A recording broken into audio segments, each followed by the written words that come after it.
Well, hello and welcome to all of our viewers from around the world. I'm Fiona Lang-Sharp, IBCLC Director of Communications and MC here at Gold Learning.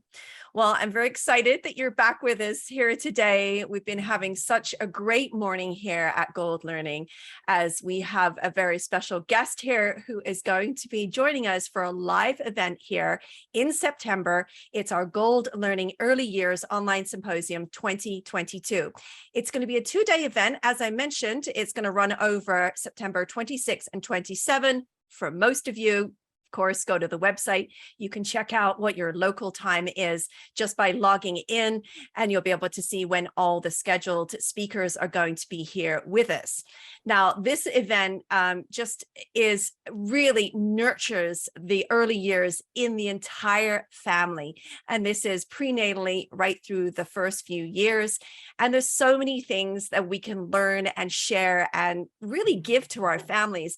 And I always think about this particular symposium, it actually transcends throughout, the perinatal field. And so I just love that we have the opportunity to have such wonderful speakers come in and really teach us their expertise.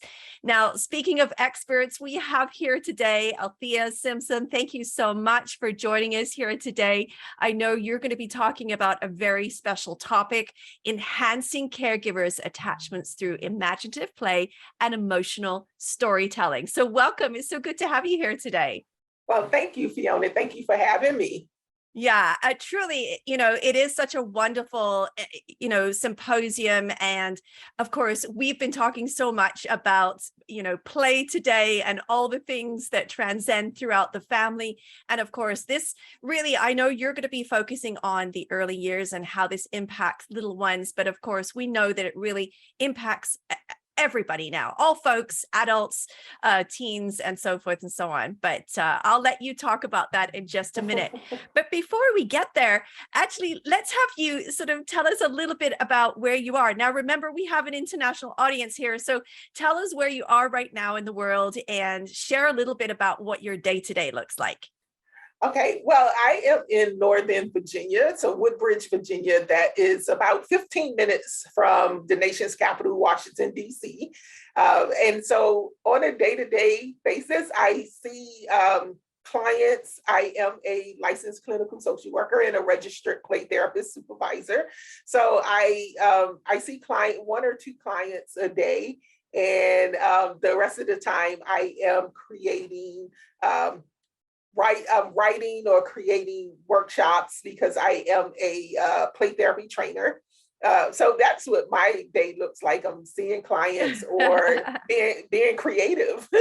Oh, that's amazing. Well, and Yeah. I already know how creative you are because we've been working together this morning, getting ready for this fabulous presentation.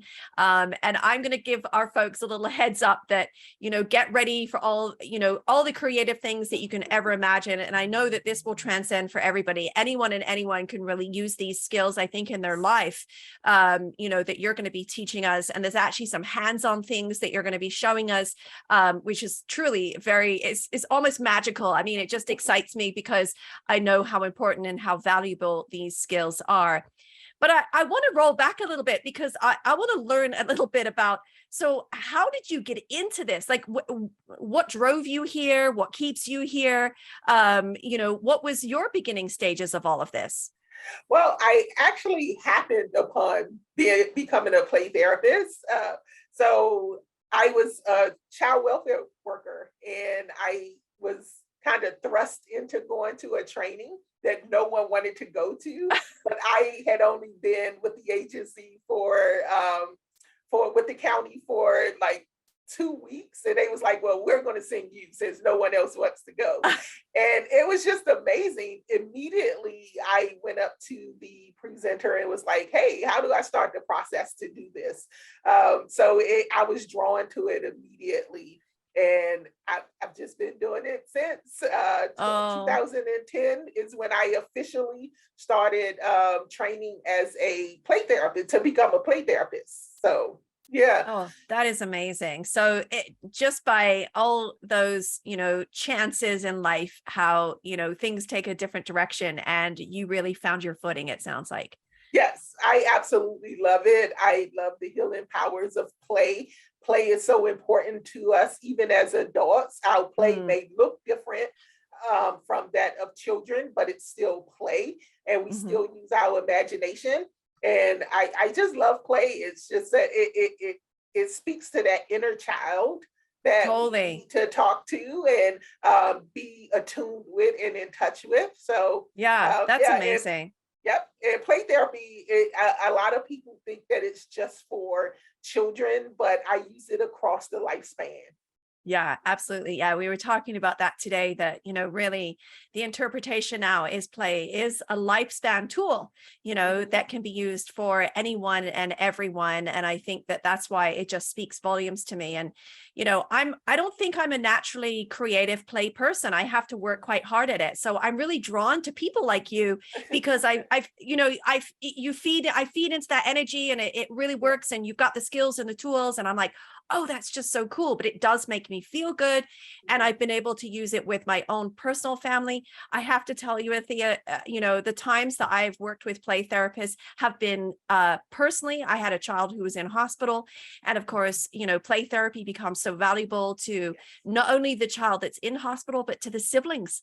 Yes. And so, those types of things are really important, but also professionally as well. I've been able to work with folks and help understand the dynamics of family, reduce stress, which of Mhm. course everybody is wanting to reduce their stress these days, and as new parents, it's become so valuable. So truly just looking forward to, this session. Excited to hear all about your travels as well. Yeah. Now, if you go to a website, you will actually see a wonderful bio of Althea, and she's got all of her connections on there too. So you can actually reach out to her on Instagram and Twitter and even on TikTok, I know. So you're all over social media. But tell me about some of the loves that you have right now, because I understand you also have a podcast as well that folks can actually come and listen to you as well. Yes, my podcast is Chronicles of a Play Therapist, and I started the podcast I believe in 2019, and I took a bit of a break from the podcast, but I am rebooting it. The first episodes for the new season focused on trauma. I kind of got Mm, away from it didn't become fun. I mean, it wasn't fun for me anymore because I was right, doing all of the topics that people were like hitting me up in my DM and emailing me, hey, can you do a podcast on this? And because it was related to play therapy, I was like, sure. But it stopped being fun because it got away from what I'm really passionate about, which is trauma and play therapy and helping right, individuals and families heal. And I say families because families are impacted um, by the trauma that children experience as well. right. So I am rebooting the podcast, and it will be focused on trauma and play therapy. Still Chronicles of a Play Therapist, but from a trauma lens. Yeah, well, that's well, and of course, you and I had talked about such great value in talking about these things. I think people are open; they want to hear and understand. Where do I go now? What do I do? What do I do next? And so I feel that this is just going to be so valuable for our community. So thank you so much for, just having the passion and the forethought to put that out there, because I know it takes your energy and time as well, but I know you're also so passionate about it. Yes, I absolutely love it. I love what I do. I incorporate play into my own life, and even on the healing aspect of it. I do therapeutic check-ins with myself and my emotions using sand tray, using Lego, using therapeutic scrapbooking, all of these things that I incorporate in my work. So that's how I know that play therapy and the importance of play, not only in the life of children, adolescents, but as adults as well, because Mhm. I experience these things for myself. Mm. Oh, that speaks volumes. Thank you so much for sharing that. Just it's good to hear you say those things. I think that so many people will benefit from that. But of course, here you get to see Althea hands-on live at this event, at our Gold Learning event. So again, just to cover some of those details, we're going to be live here on the 26th and 27th. You'll find all the details at goldlearning.com. Right now, you can register for this event. It's our Gold Learning Early Years Online Symposium.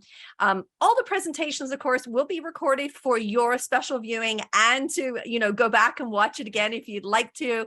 But of course, come along for the ride. I know it's going to be such a wonderful time and opportunity for all of us really to gather again together and share in our experiences, because that's what this is about as well, is that we get to share in our experiences. We'll actually do a live Q&A with Althea as well. And so you'll have an opportunity to ask some questions, which of course I know that she's looking forward to as well. So thank you so much for joining me here today. It's been such fun. And I know we got so much to share still. So we'll look forward to having you come back soon and share all of that. Thank you for having me. Yeah, that's wonderful. And again, head on over to goldlearning.com right now. You can get in on some great savings for this event, and we'll look forward to seeing you online. Thank you again for joining us, and have a wonderful rest of your day, everyone. Bye-bye for now.